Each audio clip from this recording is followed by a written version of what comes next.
हाय focus. तो ये video के अंदर हम पॉलीकैब इंडिया की बात करेंगे। अब पॉलीकैब इंडिया के अभी आज ही Q2 रिजल्ट्स आए हैं और Q2 रिजल्ट्स पॉलीकैब के जो मैंने एक्सपेक्ट किए थे उतने उससे अगर आप देखोगे तो बहुत ज़्यादा बेटर रहा है। अगर आप पिछले क्वार्टर में देखोगे Q1 के पॉलीकैब के रिजल्ट्स, तो इन्होंने अपनी जो सेल्स है वो सिर्फ 10% से इंक्रीज़ करी थी। लेकिन Q2 के अंदर पॉलीकैब ने अपनी जो सेल्स है वो 30% ईयर ऑन ईयर से इंक्रीज़ करी है, जो कि एक बहुत अच्छी बात है। क्योंकि पॉलीकैब जो है पहले भी अपना जो टॉप लाइन है वो 20% या 20% के ऊपर ही मेंटेन कर रख रहा था उसकी ग्रोथ। पिछले क्वार्टर के अंदर थोड़ी बहुत डिग्रोथ देखने मिली हमें, बट वो के के साथ भी हुआ था। बट इनफैक्ट पिछले क्वार्टर में तो के ने जो है वो पॉलीकैब से बेटर परफॉर्म किया था।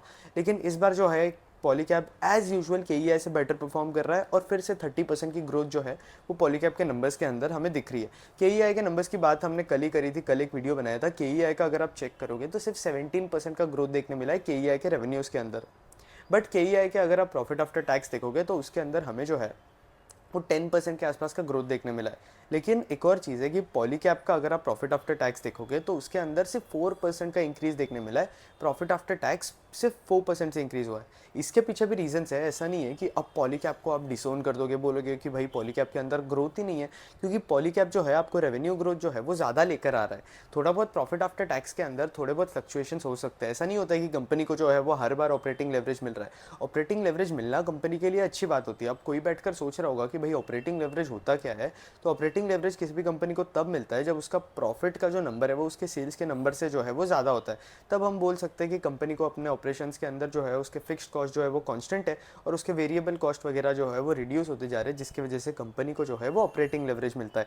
अब ऑपरेटिंग लेवरेज बहुत सारी कंपनी के लिए गेम चेंजिंग होता है, क्योंकि कई बार होता है कि आपकी कंपनी के सेल्स सिर्फ 10% से इंक्रीज हो रहे हैं और आपके प्रॉफिट आफ्टर टैक्स जो है वो 30-40% से इंक्रीज हो रहे हैं। तो उस तरीके से आपका ईपीएस भी बड़े फास्ट पेस पे एक्सपांड होता है, जो कि हमें पॉलीकैब के अंदर इस बार देखने नहीं मिला। बट इसके पिछले क्वार्टर तक तो कंपनी को जो है वो ऑपरेटिंग लेवरेज मिल रहा था। Q1 के अंदर नहीं मिला, Q4 के अंदर मिला था मेरे हिसाब से।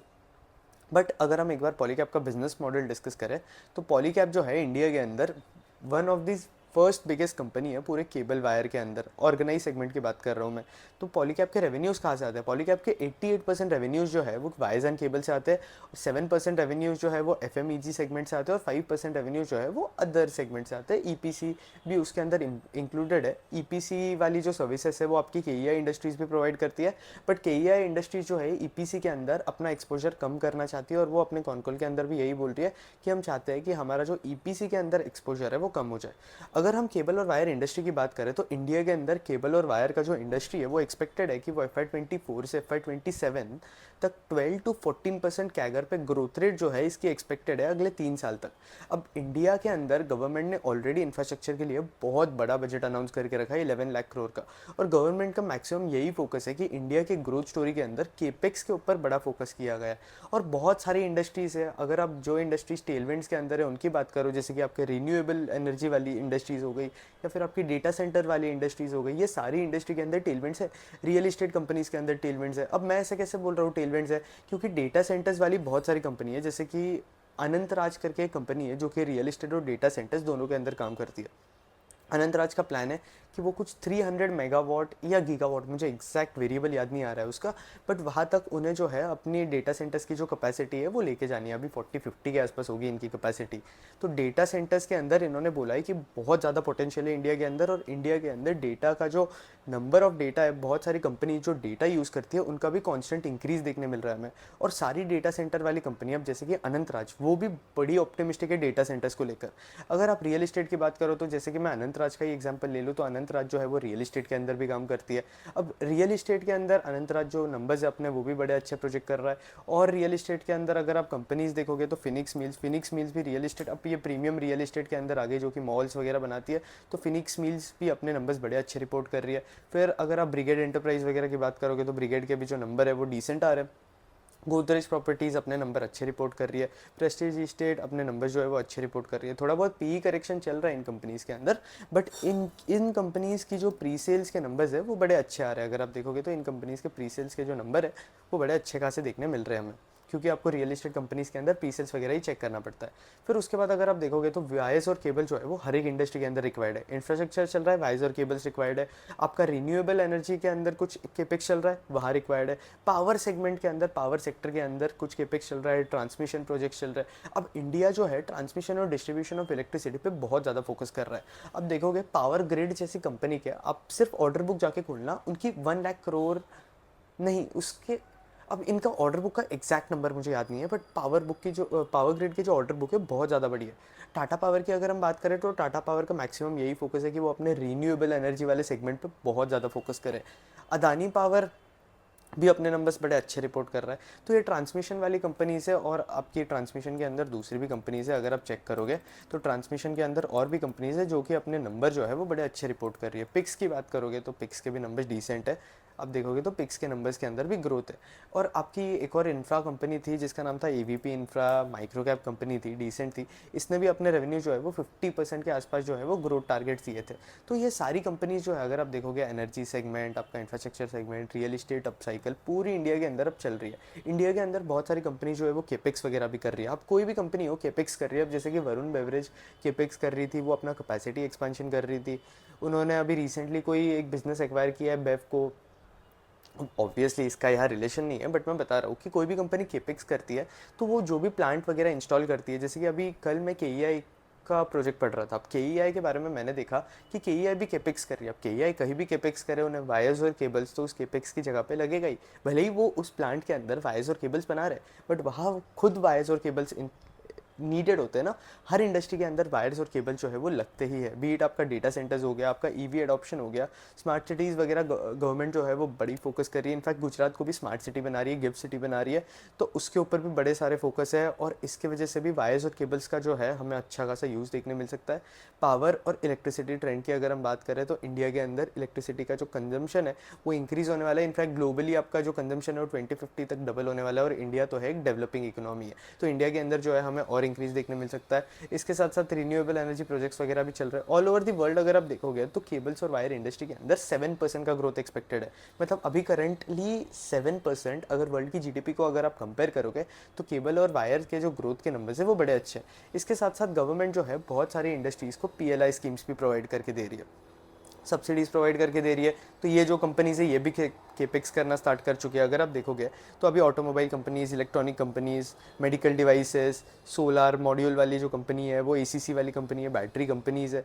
इनफैक्ट ओला को भी पीएलआई के बेनिफिट्स गवर्नमेंट ने प्रोवाइड करे थे। अब ओला का जो है पीएलआई एग्जॉस्ट हो रहा था, जितना उन्होंने पिछले कॉल के अंदर बताया था। तो ये ओला के, अब चलो ओला की बात कर ही रहे तो बात कर ही लेते कि ओला के जो पीएलआई है बेनिफिट जो है वो एक्सपांड हो रहे, तो ओला के मैनेजमेंट को इस चीज़ का भी बहुत टेंशन है। फिर उसके बाद बात करें तो रिफाइनरी, पेट्रोकेमिकल प्रोजेक्ट्स, इसके साथ साथ हमारे यहाँ जो है हम इंटरनेट की इतनी ज़्यादा पेनिट्रेशन भी नहीं है इंडिया के अंदर, तो वो भी इंक्रीज़ होते जा रही है। अब इंटरनेट की पेनिट्रेशन इंक्रीज़ हो रही है तो ऑब्वियसली जियो जैसी जो कंपनीज होती है, एयरटेल जैसी जो कंपनीज होती है वो आगे आती है। अब जब वो आगे आती है तो इन्हें भी केबल्स और वायर्स की नीड पड़ती है। ब्रॉडकॉम ये ब्रॉडबैंड वगैरह लगाते हैं या इनकी सर्विसेज के लिए दूसरे चीज़ें लगाते हैं, राउटर लगाता है, ये लगाता है, हर जगह केबल्स और वायर्स की नीड है। इनफैक्ट आपके रियल इस्टेट डेवलपर्स वगैरह है वो भी चाहते हैं कि वो जो है ऑर्गेनाइज, अब केबल्स और वायर्स के अंदर भी दो सेगमेंट है इंडिया के अंदर, एक है ऑर्गेनाइज, दूसरा है अनऑर्गेनाइज। अब सब लोग चाहते हैं कि वो जो है ऑर्गेनाइज सेगमेंट को प्रेफर करें केबल्स और वायर्स के लिए। अगर आप ऑर्गेनाइज सेगमेंट के अंदर देखोगे तो पॉलीकैब का मेरे हिसाब से सबसे ज़्यादा शेयर है ऑर्गेनाइज सेगमेंट के अंदर, और अनऑर्गेनाइज टोटल मार्केट के अंदर कुछ 18 to 19% के आसपास शेयर है, और ऑर्गेनाइज के अंदर 25 to 26% का शेयर है। तो आप देखोगे तो लोग जो है ऑर्गेनाइज सेगमेंट को जो है वो ज़्यादा प्रेफर करते हैं, बीट आपकी कोई भी बड़े बड़े रियल एस्टेट डेवलपर्स हो, कोई भी बड़े बड़े जो प्रोजेक्ट्स आ रहे हैं, क्योंकि वो बिलीव करते हैं कि भाई ऑर्गेनाइज सेगमेंट के अंदर आपकी जो सेफ्टी होती है वो ज़्यादा होती है, वायर्स और केबल्स की क्वालिटी जो होती है वो बेटर होती है। और ऑब्वियसली आप प्रेफर करोगे कि अगर आप नया प्रोजेक्ट बना रहे हो बिल्डिंग का, करोड्स ऑफ रुपीज़ का, बहुत सारे डेवलपर्स होते हैं वो प्रेफर करते हैं कि भाई जो ऑर्गेनाइज प्लेयर्स है जो कि वायर्स और केबल्स सेल कर रहे हैं उनसे ही अपनी जो बिल्डिंग या कोई भी प्रोजेक्ट्स के अंदर काम करवाया जाए, उनसे ही करवाया जाए। अनऑर्गेनाइज प्लेयर से कम ही करवाते हैं ये यूजुअली, क्योंकि सेफ्टी इशू भी आ जाता है। तो बहुत सारी इंडस्ट्रीज़ है अगर आप देखोगे तो इंफ्रास्ट्रक्चर के अंदर बूम चल रहा है, इसके साथ साथ एनर्जी एंड पावर के अंदर भी बूम चल रहा है। आपके एजुकेशनल इंस्टीट्यूट्स वगैरह बन रहे हैं, हॉस्पिटल्स वगैरह बन रहा है, हर जगह केबल्स और वायर्स का जो है वो रिक्वायरमेंट है, क्योंकि इलेक्ट्रिसिटी तो हर जगह लगती है, इलेक्ट्रिसिटी ट्रांसफ़र करना हर जगह होता है। तो केबल्स और वायर्स के लिए, ये इंडस्ट्री के लिए कितना ज़्यादा स्कोप है आप सोच सकते हो। के भी प्रिपेयर्ड है, बट के का टारगेट जो है मुझे पसंद नहीं है। के का टारगेट, पॉलीकैब का मुझे बेटर लगता है टारगेट, क्योंकि के जो है वही 17% के आसपास जो है ग्रो करने के लिए प्लान करती है। बट पॉलीकैब अगर आप देखोगे तो पॉलीकैब जो है वो 20% के तो ऊपर ही ग्रो कर रही है। 60 का पी है, 20%, ऑब्वियसली थोड़ी वैल्यूएशन एक्सपेंसिव हो जाती है पॉलीकैब की, लेकिन जिस तरीके से पॉलीकैब ग्रो कर रहा है उस तरीके से थोड़ी बहुत जस्टिफाइबल भी हो जाती है। बट किसी ने अगर पॉलीकैब को, जब इनका आईटी रेड वाला इशू हुआ था वो टाइम पे एक्वायर किया होगा, तो ऑब्वियसली वो सबसे ज़्यादा खुश रहेगा अभी पॉलीकैब के साथ। इनफैक्ट अगर हम बात करें एफएमईजी बिज़नेस की, तो इनका एफएमईजी बिज़नेस भी ये ग्रो कर रहा है। एफएमईजी बिज़नेस के अंदर मेरे हिसाब से इतने प्रॉफिटेबल नहीं है, ये इतने ज़्यादा प्रॉफिट रिपोर्ट नहीं कर रहे, बट एफएमईजी बिज़नेस के अंदर इन पॉलीकैब की अगर हम बात करें तो अच्छा खासा इंक्रीज़ देखने मिला था हमें एफएमईजी बिज़नेस के अंदर। पिछले क्वार्टर में एफएमईजी बिज़नेस कुछ 50% से ग्रो करे थे अगर हम बात करें तो। बट इस बार बात करें तो एफएमईजी बिज़नेस के अंदर अगर आप इनके फाइनेंशियल देखोगे तो इतनी ज़्यादा ग्रोथ देखने नहीं मिली है इस बार। कुछ ज़्यादा परसेंटेज नहीं है, अगर आप कैलकुलेट भी करोगे तो मेरे हिसाब से 20% के आसपास ही जो है एफएमईजी के अंदर ग्रोथ देखने मिला होगा। हाँ, 21% के आसपास। वायर्स और केबल सेगमेंट जो है वो सबसे ज़्यादा फास्ट ग्रो कर रहा है इस बार। से ग्रोथ जो है वो मैक्सिमम वायर्स और केबल से ही आई थी। पिछली बार वायर्स और केबल्स के अंदर ग्रोथ जो है Q1 के अंदर वो कम हो गई थी, क्योंकि इलेक्शन वगैरह चल रहे थे, तो बहुत सारे इंफ्रास्ट्रक्चर प्रोजेक्ट्स है, दूसरे बड़े बड़े प्रोजेक्ट्स है, वो होल्ड पे भी आ जाते हैं या कुछ टाइम के लिए पॉज पे भी चल जाते हैं, तो इसलिए प्रोजेक्ट्स जो है स्लो डाउन हो चुका था पॉलीकैब के सेल्स के अंदर। बट अब जो है सेल्स जो है वो फिर से पिकअप करना स्टार्ट हो चुकी है। फिर उसके बाद अगर आप देखोगे तो पॉलीकैब के इतने ज़्यादा, मतलब आप देखोगे कि पॉलीकैब के रेवेन्यूज़ तो बड़े फास्ट पेस पे इंक्रीज हो रहे हैं, लेकिन प्रॉफिट आफ्टर टैक्स की बात करें, ऑपरेटिंग लेवरेज की बात करें, तो कंपनी को ऑपरेटिंग लेवरेज और प्रॉफिट आफ्टर टैक्स दोनों में ज़्यादा इंक्रीज देखने नहीं मिल रहा है। अब क्यों नहीं देखने मिल रहा है? क्योंकि पॉलीकैब के जो रेवेन्यूज़ है ना वो 30% से इंक्रीज हुए, लेकिन पॉलीकैब के जो एक्सपेंसेस है वो 36% से इंक्रीज हुए। तो अगर आप नोटिस करोगे तो पॉलीकैब जो है, पॉलीकैब केपेक्स कर रही है हर साल 1000 करोड़ का, जो है पॉलीकैब के मैनेजमेंट ने बताया था कि हर साल हम 1000 करोड़ के आसपास का जो है वो केपेक्स करेंगे। और इसके साथ अगर आप देखोगे तो कॉस्ट ऑफ रॉ मटेरियल के अंदर पॉलीकैब के अंदर हमें ज़्यादा इंक्रीज देखने नहीं मिलता है, क्योंकि पॉलीकैब का जो मैनेजमेंट है, जितने भी आपके रॉ मटेरियल्स वगैरह है वो इन्होंने अपने सप्लायर से ऑलरेडी हेज कर रखा है। तो कॉस्ट ऑफ रॉ मटेरियल वाला इशू जो है हमें पॉलीकैब के अंदर देखने नहीं मिलता है। बट फिर उसके बाद अगर आप देखोगे तो पॉलीकैब का जो फाइनेंस कॉस्ट है लगभग डबल हो चुके हैं अगर आप नोटिस करोगे तो। अब ये क्यों डबल हो चुके हैं? क्योंकि पॉलीकैब जो है वो केपेक्स कर रही है। अब केपेक्स कर रही है तो ऑब्वियसली इंटरेस्ट वगैरह होगा, डेट जो है वो फ्री में नहीं आता है, तो इंटरेस्ट वगैरह पे करना पड़ता है, फाइनेंस कॉस्ट होते हैं, तो उसके अंदर भी इंक्रीज़ देखने मिल रहा है। फिर डेट की डिप्रिसिएशन की बात करें तो डिप्रिसिएशन के अंदर हमें इंक्रीज़ देखने मिल रहा है। अब ये सारे एक्सपेंसेस तो है ऑब्वियस एक्सपेंसिव, मैं अब ये एक्सपेंस की वजह से ऊपर नीचे तो थोड़ा बहुत बिजनेस के अंदर होता रहेगा। पॉलीकैब के अगर आप अदर एक्सपेंस देखोगे तो उनके अंदर भी हमें इंक्रीज़ देखने मिल रहा है। तो इसके एक्सपेंसेस इतने फास्ट पेस पे इंक्रीज़ हो रहे हैं, एक तो कंपनी जो है बड़े फास्ट पेस पे एक्सपेंशन भी कर रही है, और पॉलीकैब जो भी एक्सपेंशन कर रही है उसके लिए ये जो है अपने ऑपरेटिंग कैश फ्लो यूज़ कर रही है। मतलब आपके ऑपरेटिंग कैश फ्लो मतलब अपने जो नेट इनकम वगैरह है उसके थ्रू ये अपने कैश फ्लोज वगैरह देख रही है, थोड़ा बहुत डेट वगैरह लेगी, बट QIP नहीं करेगी। KEI की बात करें तो KEI जो है वो QIP कर रहा है। अब ये मुझे पसंद नहीं है, क्योंकि KEI के अंदर ऑलरेडी अगर आप प्रमोटर होल्डिंग देखोगे तो बहुत ज़्यादा कम है, और उसमें भी कंपनी का मैनेजमेंट जो है वो QIP कर रहा है, तो फिर ये तो ऑब्वियसली एक दिक्कत वाली बात हो जाती है कंपनी के लिए। ऐसा नहीं है कि ये अच्छी कंपनी नहीं है, KEI भी अपनी जो कैपेसिटी है वो इंक्रीज़ कर रही है, तो KEI भी अट्रैक्टिव कंपनी है, बट स्टिल पॉलीकैब मुझे पर्सनली KEI से बेटर लगती है, क्योंकि पेस ऑफ ग्रोथ रेट जो है वो पॉलीकैब के अंदर ज़्यादा है। अब एक्सपेंसेस थोड़े बहुत किसी क्वार्टर में ऊपर रहेंगे, किसी क्वार्टर में नीचे रहेंगे, वो चलता रहेगा। अगर आप पॉलीकैब का जो ROE का डायरेक्शन है वो भी देखोगे तो ROE का जो डायरेक्शन है वो अपवर्ड डायरेक्शन के अंदर चल रहा है। हम कोई स्टैटिक नंबर नहीं देख सकते ROE का, हमें जो है डायरेक्शन ट्रैक करना चाहिए। अगर डायरेक्शन के अंदर हमें इंक्रीज़ देखने मिल रहा है तो ऑब्वियसली कंपनी जो है वो पैसे बनाएगी, लेकिन अगर डायरेक्शन ही इस तरफ से नीचे जा रही है, थोड़ा बहुत ऊपर नीचे हो रहा है, but direction he downward trend के अंदर है, तो ऑब्वियसली आपको उस कंपनी को कंसिडर करने का सोचना चाहिए। क्योंकि ROE जो है आपकी कंपनी का जो है पूरा कंप्लीट पिक्चर बता देता है। आपका फाइनेंशियल लेवरेज आपकी कंपनी के पास कितना है, आपकी कंपनी के मार्जिन्स कितने हैं, पूरा कंप्लीट पिक्चर दे देता है ROE। केपेक्स की बात करें तो केपेक्स का, जैसे कि मैंने आपको पहले ही बताया, इस बार कुछ 858 करोड़ का केपेक्स किया है कंपनी के मैनेजमेंट ने। तो केपेक्स तो पॉलीकैब जो है बहुत ज़्यादा कर रहा है। इन्हें अपनी जो ग्रोथ रेट है वो भी मेंटेन करके रखनी है। पॉलीकैब के मैनेजमेंट ने अपने कॉन कॉल के अंदर बताया था कि डिमांड बहुत ज़्यादा है, तो इसके लिए इन्हें मेंटेन कर भी रखना है। क्योंकि इन्हें अपनी कैपेसिटी जो है वो इंक्रीज़ करते रहनी है, ताकि ये जो डिमांड या फिर जो ग्रोथ वगैरह है उसको सफाइस करते रहे, उसके लिए इनफ सप्लाई हो। इसलिए कंपनी का मैनेजमेंट चाहता है, और KEI का भी मैनेजमेंट वही बोल रहा है कि इन्हें जो है डिमांड को सफाइस करने के लिए, इनकी ग्रोथ जो है उसके लिए हर साल 500 to 700 करोड़ का जो कैपेक्स है वो करना ही पड़ता होगा, करना ही पड़ता रहेगा। अब बेसिकली 1800 900 करोड़ का KEI का एक और कैपेक्स आ रहा है 1800 करोड़ के आसपास का, वो भी इनका गुजरात के अंदर आ रहा है, अहमदाबाद के अंदर। ये भी केपेक्स चल रहा है इनका केबल्स बनाने के लिए। अब केबल्स और वायर्स की बात करें तो कोई भी कंपनी जो है, बीट पॉलीकैब, बीट KEI, दोनों कंपनीज का मैक्सिमम प्रॉफिट जो है वो केबल्स के अंदर होता है। तो ये प्रेफर करते हैं कि ये केबल ज़्यादा सेल करें, क्योंकि केबल्स के अंदर इनके जो मार्जिन होते हैं वो कंपैरेटिवली बेटर होते हैं। अगर हम क्रेडिट रेटिंग की बात करें तो पॉलीकैब की क्रेडिट रेटिंग जो है क्रिसिल ने AAA स्टेबल कर दी है, मतलब बहुत अच्छी रेटिंग।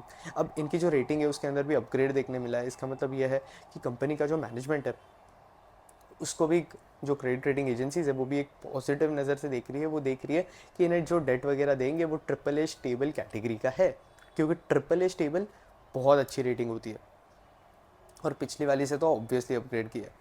फिर पॉलीकैब की अगर हम नंबर्स की बात करें तो नंबर्स वाइज तो पॉलीकैब जो है वो ठीक है। अब कॉर्पोरेट गवर्नेंस का इशू हो गया था पॉलीकैब में, जैसे कि मैंने आपको पहले ही बताया, IT रेड का एक इशू हो गया था, न्यूज़ आ गई थी, जिसके वजह से पॉलीकैब के स्टॉक के अंदर एकदम हैवी फॉल देखने मिला था। लेकिन अब वो नॉर्मलाइज हो गई है चीज़ें मेरे हिसाब से, उसके बाद जो है चीज़ें कोई सुनने में भी नहीं आई।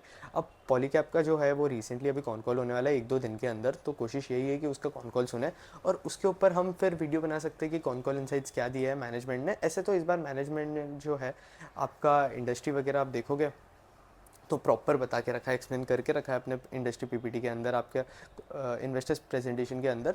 बट अगर आप एक चीज़ नोटिस करोगे तो ये आपके जो भी सेगमेंट्स वगैरह है उसके अंदर अपसाइकिल चल रही है। लेकिन अगर आप देखोगे तो पॉलीकैब के जो नंबर्स है प्रॉफिट आफ्टर टैक्स वाले, वो इतने फास्ट ग्रो नहीं कर रहे, क्योंकि थोड़ा बहुत फ्लक्चुएशन चल रहा है पॉलीकैब के अंदर, यहाँ वहाँ कॉस्ट वगैरह इंक्रीज़ हो रहा है। लेकिन अब उसी जगह पे KEI को देखोगे तो KEI को ये दिक्कत फेस करने नहीं मिल रहा है। क्योंकि KEI को ये दिक्कत फेस करने क्यों नहीं मिल रहा है, अगर आपने ये सोचा नहीं है तो KEI जो है वो इक्विटी से अपना जो कैपिटल है वो फंड कर रहा है। KEI नहीं चाहता है कि वो अपने P&L स्टेटमेंट के अंदर ये सब चीज़ें जो है उसको इफेक्ट लाए KEI। तो ये मुझे पर्सनली पसंद नहीं आया KEI के बारे में, क्योंकि KEI इक्विटी से फंड कर रहा है। अब इक्विटी से तो बेटर है कि आप आपके कैश फ्लो से ही फंड कर लो, डेट से ही फंड कर लो, वो आपकी कंपनी के लिए बेटर होगा। बट चलो, हर एक कंपनी की जो है अलग अलग स्ट्रैटेजी होती है। अब पॉलीकैब का जो कॉन कॉल है वो अभी होगा, तो जिसके अंदर हमें समझेगा कि कंपनी के 3 to 4% प्रॉफिट आफ्टर टैक्स के अंदर जो इंक्रीज़ देखने मिला है, इतना छोटा नेग्लिजिबल इंक्रीज़, उसके पीछे का क्या रीज़न है। क्योंकि पिछले क्वार्टर के अंदर पॉलीकैब के साथ सेम सीन हुआ था प्रॉफिट आफ्टर टैक्स के अंदर। तो मैं वेट कर रहा हूँ, और इस बार मेरे को एक्सपोर्ट रिलेटेड भी कंपनी का जो मैनेजमेंट है वो क्या बोलता है वो भी सुनना है। क्योंकि पिछली बार कंपनी के जो एक्सपोर्ट है वो रिड्यूस हो चुके थे, जिसकी वजह से मार्जिन के अंदर हमें जो है वो डिप देखने मिला था। बट इस बार मार्जिन जो है वो मेंटेन्ड है पॉलीकैब के। अगर हम रेवेन्यूज़ की कॉन्ट्रीब्यूशन की बात करें तो टॉप 10 रेवेन्यूज़ से कंपनी के जो है वो 23% रेवेन्यूज़ आते हैं, और फिर उसके बाद जो दूसरे कस्टमर्स हैं उनसे 77% रेवेन्यूज़ आते हैं। और इंडिया के अंदर आपका केबल और वायर का मार्केट अगर आप देखोगे तो अनऑर्गेनाइज से मार्केट जो है वो ऑर्गेनाइज की तरफ जो है वो मूव हो रहा है। फिर उसके बाद अगर आप इंटरनेशनल बिजनेस से कंपनी के रेवेन्यूज़ देखोगे तो इंटरनेशनल बिजनेस के अंदर जो रेवेन्यूज़ आ रहे हैं उसके अंदर हमें डिप देखने मिला है, जैसे कि मैंने आपको पहले ही बात बता दी है। फिर उसके बाद ये सारे कुछ कंपनी जो है वो पॉलीकैब के क्लाइंट है। इसमें से कुछ कंपनीज छोड़ दो गया, पेंट कंपनी, जिसके अंदर बहुत बड़ा ब्लड वॉर चल रहा है। पेंट इंडस्ट्री तो मुझे पूछो ही मत। अगर आपको पेंट इंडस्ट्री के बारे में जानना है तो मैंने उसके ऊपर भी 2-3 वीडियो बना के रखे चैनल के ऊपर, कि मुझे क्यों अभी एशियन पेंट्स, बर्जर पेंट्स और ये पेंट वाले स्टॉक्स जो है वो पसंद नहीं आ रहे। क्योंकि पेंट इंडस्ट्री के अंदर ब्लड कॉम्पिटिशन हो चुकी है एकदम, तो इसलिए मुझे पर्सनली पसंद नहीं आ रहे। बट बाकी कंपनीज अगर आप देखोगे तो बाकी कंपनीज बड़े फास्ट पेस पे ग्रो कर रही है। JSW स्टील के अंदर ग्रोथ देखने मिल रही है, इनफैक्ट आपका सीमेंट्स के अंदर ग्रोथ है, आपकी टीटागढ़ रेलवे उसके अंदर ग्रोथ है, टाटा मोटर्स के अंदर हमें ग्रोथ देखने मिल रही है, जियो एक्सपांशन कर रहा है, इसके साथ साथ वोडाफोन आइडिया भी एक्सपांशन कर रहा है। ऐसा नहीं है वोडाफोन आइडिया बहुत ज़्यादा डेट में तो एक्सपांशन नहीं कर रहा है। अभी इन्होंने रिसेंटली FPO करा था, और अभी ये इसकी वजह से इन्होंने कैपिटल वगैरह भी रेस कर लिया है, जिसकी वजह से ये टावर्स वगैरह बना रहे हैं, 4G का जो अपना रीच है वो एक्सपांड कर रहे हैं। और ये सब चीज़ें करेगी तो ऑब्वियसली इन्हें केबल्स और वायर्स तो लगेंगी। तो इसके लिए इन्हें 2-3 ही ऑप्शन बचते हैं कि ये आपके ऑर्गेनाइज प्लेयर्स के पास ही जाए, क्योंकि ऑर्गेनाइज प्लेयर्स की अगर आप क्वालिटी कंपेयर करोगे अनऑर्गेनाइज से तो वो भी बेटर होती है। तो बस पॉलीकैब के बारे में हम इतना ही बात करेंगे वीडियो के अंदर। वैल्यूएशन वाइज पॉलीकैब की बात करें तो वैल्यूएशन वाइज और KEI और पॉलीकैब जो है वो दोनों सेम है अगर आप देखोगे तो। बट होपफुली पॉलीकैब की जो प्रॉफिट आफ्टर टैक्स की जो ग्रोथ है, वो ऑपरेटिंग लेवरेज जो मिल रहा था पॉलीकैब को पहले, वो पॉलीकैब को फिर से मिलने लगे। बट अब बिजनेस है, कॉस्ट वगैरह तो फ्लक्चुएट होते रहेंगे, तो इतना ज़्यादा डिपेंड नहीं करता। अगर आपकी टॉप लाइन स्ट्रॉन्ग है तो ऑब्वियसली आपके बॉटम लाइन के अंदर थोड़े टाइम बाद इफेक्ट देखने मिलेगा, लेकिन देखने में मिलेगा।